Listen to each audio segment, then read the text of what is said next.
Hello everyone.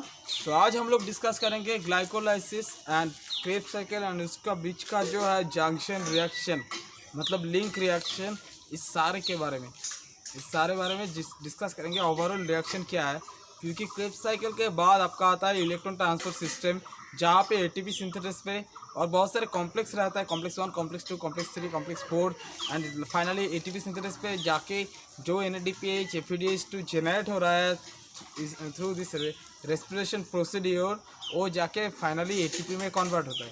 पर उससे पहले हम लोगों को पता होना चाहिए बैलेंस शीट क्या होता है, कितना NADH मिलता है, कितना FADH मिलता है, इसके बारे में एक क्लियर कॉन्सेप्ट रहना ज़रूरी है।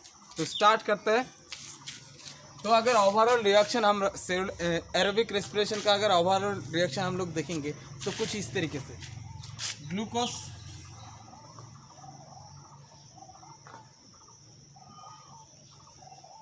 क्या होता है, पायरुविक एसिड और पायरुवेट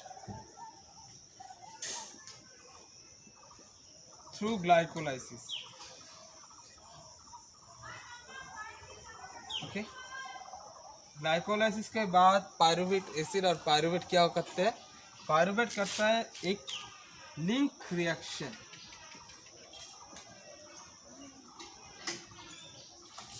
एक लिंक रिएक्शन होता है और जिसके वजह से यहाँ पे बनते हैं acetyl CoA and then finally एक साइकिल होता है जहाँ पे एसिटाइल को ए पार्टिसिपेट करता है और इसको बोलते हैं क्रेब्स साइकिल।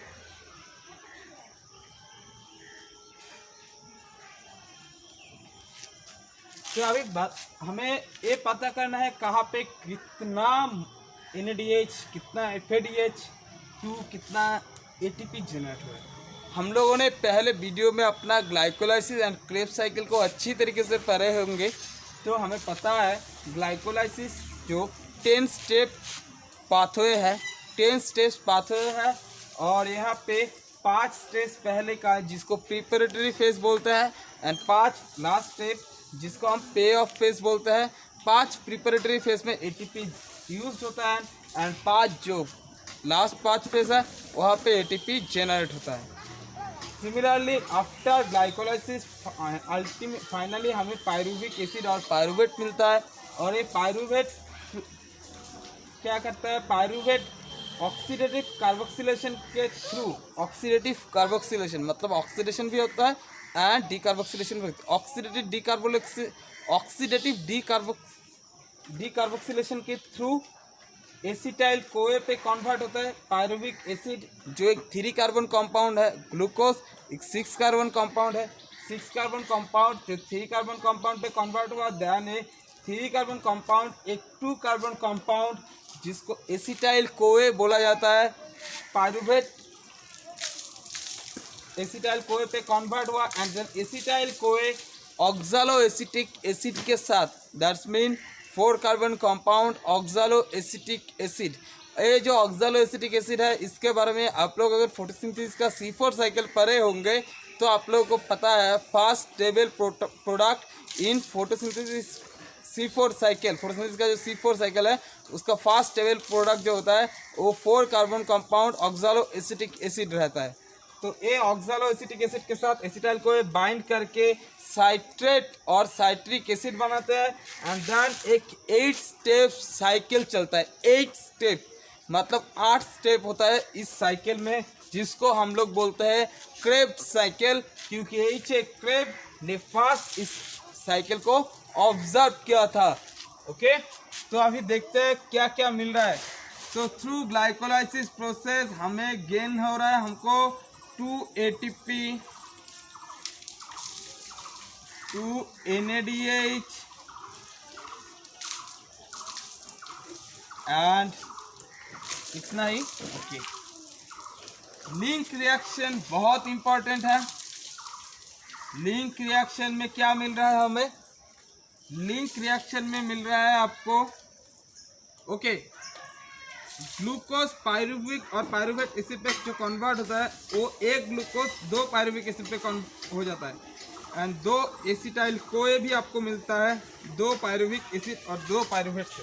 ओके, एक ग्लूकोज रहता है जिससे 2 पायरुविक एसिड और पायरुवेट मिलता है। Then 2 pyruvic acid link reaction के थ्रू 2 एसिटाइल कोए पे कन्वर्ट होता है। एंड देन क्रेब्स साइकिल, एक एसिटाइल कोए के लिए एक क्रेब्स साइकिल, तो 2 एसिटाइल कोए के लिए 2 क्रेब्स साइकिल। तो क्रेब्स साइकिल पे जितना भी एक क्रेब्स साइकिल पे जेनरेट होता है ना, जितना जो भी मिलता है आपको 3 NADH मिलेगा आपको, तो समझ लेना है कि उसको 2 से मल्टीप्लाई करना है, क्योंकि ग्लूकोज के लिए यहाँ पे 2 एसिटाइल कोए है एंड 2 एसिटाइल कोए 2 बार परफॉर्म करेगा, तो जो भी मिलेगा एक साइकिल के लिए, तो जब हम लोग ग्लूकोज का पूरा बैलेंस शीट निकालेंगे तो वो डबल हो जाएगा, क्योंकि साइकिल तो 2 बार चलने वाला है, एसिटाइल कोए 2 है। ओके, तो लिंक रिएक्शन के केस में यहाँ पे क्या मिल रहा है आपको, यहाँ पे आपको मिल रहा है 2 कार्बन डाइऑक्साइड 2 NADH। मैंने बोला था ऑक्सीडेटिव डीकार्बोक्सिलेशन, यहाँ पे आप देख सकते हो NAD प्लस NADH पे कन्वर्ट हो जाता है एंड यहाँ पे आपको कार्बन डाइऑक्साइड भी जेनरेट होता है। ओके, तो और यहाँ पे कोएंजाइम ए आके यहाँ पे ऐड हो जाता है and that's why A convert हो जाता है एसिटाइल कोए पे। और ये जो रिएक्शन है लिंक रिएक्शन, मैंने पहले वीडियो में भी बताया था आप लोगों को, ये होता है आपका एक एंजाइम कॉम्प्लेक्स की प्रेजेंस पे, जिसको बोला जाता है pyruvate dehydrogenase complex. Pyruvate dehydrogenase complex, pyruvate dehydrogenase complex क्या है? पायरुवेट डिहाइड्रोजनेस कॉम्प्लेक्स एक 3 एंजाइम्स का एक कॉम्प्लेक्स है। ओके, तो एसिटाइल कोए पे कन्वर्ट हुआ और हमें मिला 2 carbon dioxide and 2 NADH। Krebs cycle सबसे इंपॉर्टेंट है बैलेंस शीट निकालने के केस पे। क्रेब्स साइकिल में क्या होता है, क्रेब्स साइकिल में आपको मिल रहा है यहाँ पे एक क्रेब्स साइकिल के पहले एक क्रेब्स साइकिल के लिए क्या क्या मिल रहा है वो देख लेते हैं। एक क्रेब्स साइकिल के लिए आपको मिलता है यहाँ पे 2 कार्बन डाइऑक्साइड। ओके, एक क्रेब्स साइकिल के लिए आपको मिलता है 2 कार्बन डाइऑक्साइड, 3 NADH, एक FADH2, एक ATP। ओके, पर जैसे कि हमें पता है एसिटाइल कोए 2 है तो क्रेब्स साइकिल 2 बार होगा, तो ये जो भी प्रोडक्ट जो भी हमें मिला है कार्बन डाइऑक्साइड 2 NADH 2 एक FADH2 एक ATP, ये इन सब के साथ 2 मल्टीप्लाई हो जाएगा और ये डबल डबल करके मिलेगा। ओके, तो क्या होगा, अगर कार्बन डाइऑक्साइड के साथ 2 मल्टीप्लाई कर लो आप, तो यहाँ पे बन जाएगा 4 कार्बन डाइऑक्साइड। NADH के साथ मल्टीप्लाई कर लो आप 2, तो यहाँ पे मिल जाएगा 6 NADH। FADH2 अगर साइकिल 2 बार होगा तो 2 FADH2, साइकिल 2 बार होगा तो एक ATP की जगह पे 2 ATP। ओके, ये है आपका फुल जो रेस्पिरेशन पे, एरोबिक कंडीशन पे रेस्पिरेशन में क्या क्या मिलता है आपका, कितना NADH कितना FADH2 कितना कार्बन डाइऑक्साइड जेनरेट रिलीज हो रहा है, सारे के सारे फुल इंफॉर्मेशन यहाँ पे है। ठीक है, एक सिर्फ इसको अगर आप याद रखोगे तो नीट पे आप बहुत सारे क्वेश्चन यहाँ से ही मिल जाएगा आपको। सिर्फ इस थोड़ा सा ये जो चार्ट है इससे ही आपको बहुत सारे क्वेश्चन मिल जाएगा।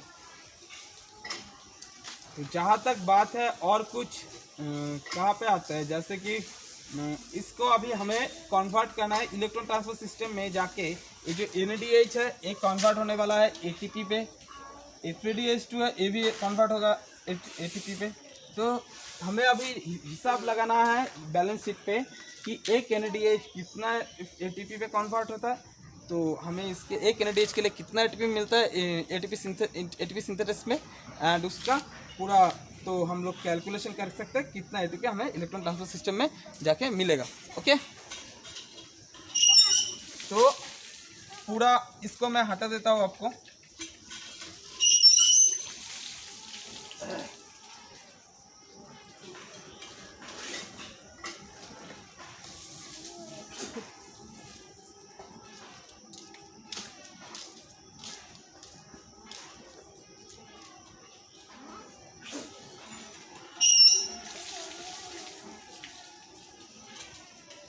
ओके, तो ग्लाइकोलाइसिस में 2 ATP डायरेक्टली 2 ATP मिला, 2 ATP। ओके, ATP कितना मिल रहा है हम लोगों को इलेक्ट्रॉन ट्रांसफर सिस्टम में ATP सिंथेसिस पे कितना ATP मिलेगा वो हिसाब करेंगे।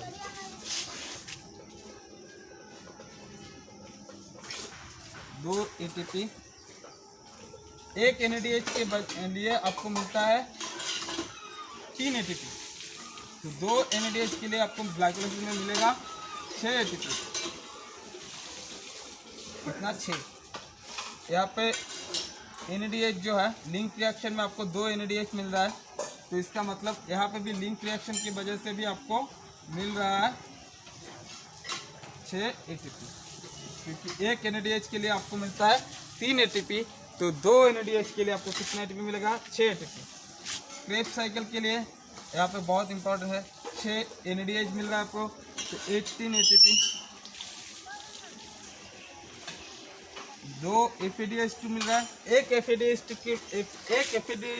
के लिए आपको ATP सिंथेसिस पे जाके मिलता है 2 ATP, तो 2 FADH2 के लिए आपको मिलेगा 4 ATP। ओके, 2 ATP है यहाँ पे, डायरेक्टली आपको 2 ATP मिलता है, तो यहाँ पे 2 ATP। ओके, तो टोटली आप अगर कैलकुलेशन करोगे अभी कितना ATP आपको मिल रहा है, तो पूरा बैलेंस शीट अगर आप निकालोगे अभी, तो आप यहाँ पे प्लस कर सकते हो इसके साथ एक 2 + 6 + 8, 8 + 6 = 14, 14 + 18 मिलता है आपको 32, 32 + 4 36, 36 6 + 2 38, टोटल आपको गेन हो रहा है 38 ATP।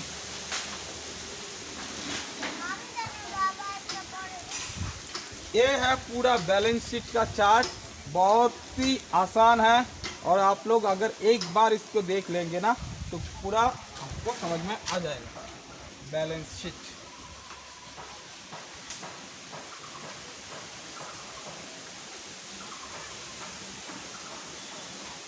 ठीक है,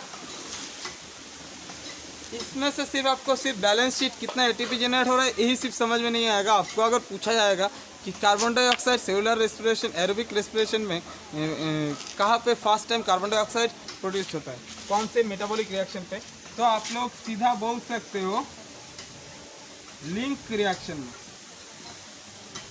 लिंक रिएक्शन में आपको first time carbon dioxide produce होता है इन एरोबिक रेस्पिरेशन, बहुत ही इंपॉर्टेंट है। सिमिलरली आपको ये भी पूछा जाता है कि क्रेब्स साइकिल में कितना आपको कार्बन डाइऑक्साइड क्रेब्स साइकिल में जनरेट होता है, तो क्रेब्स साइकिल में कितना कार्बन डाइऑक्साइड जनरेट होता है? 4 कार्बन डाइऑक्साइड। ये भी बहुत इंपॉर्टेंट है। ये जो कार्बन डाइऑक्साइड रिलेटेड जो क्वेश्चन है जो बहुत ही इंपॉर्टेंट है link reaction and Krebs cycle के केस में। ओके,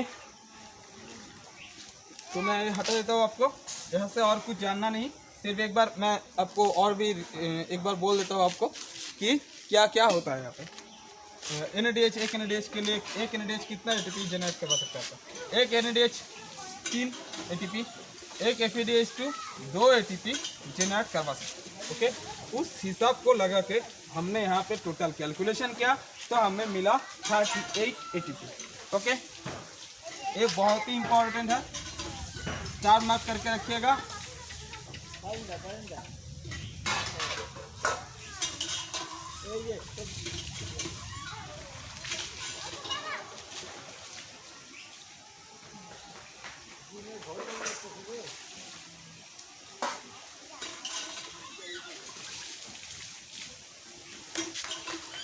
कभी कभार एक क्वेश्चन पूछा जाता है कि ग्लाइकोलाइसिस पे कितना NADH कितना ATP जनरेट होता है, ग्लाइकोलाइसिस में कितना ATP जनरेट होता है। और एक पूछा जाता है कि एरोबिक ग्लाइकोलाइसिस में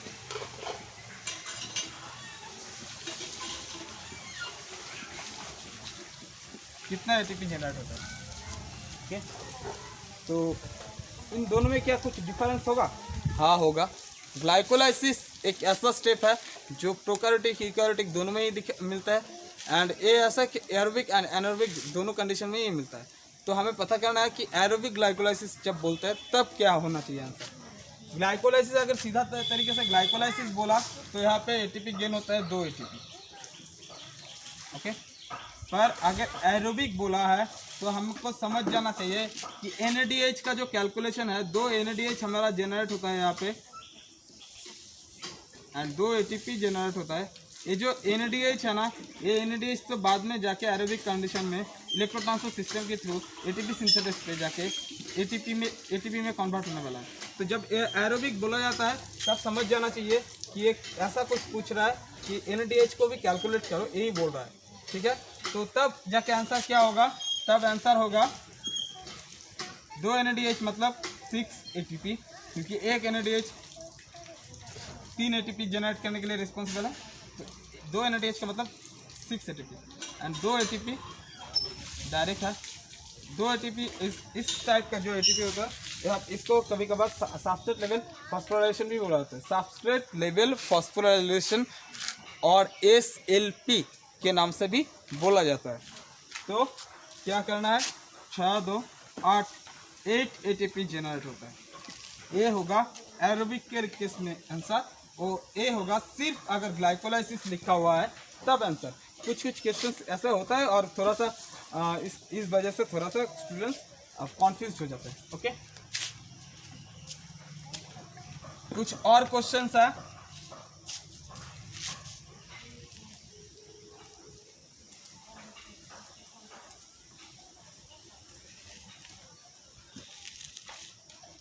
किस तरीके का क्वेश्चंस है।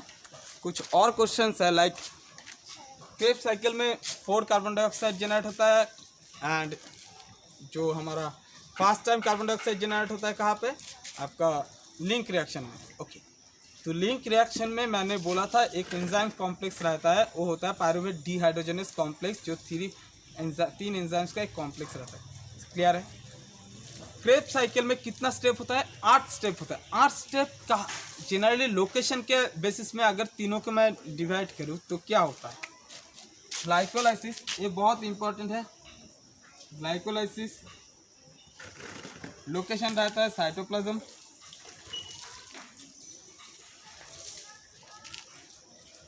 Link reaction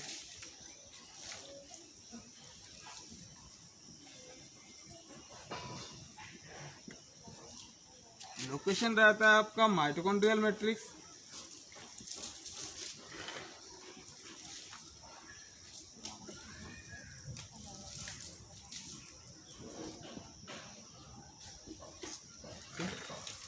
Krebs cycle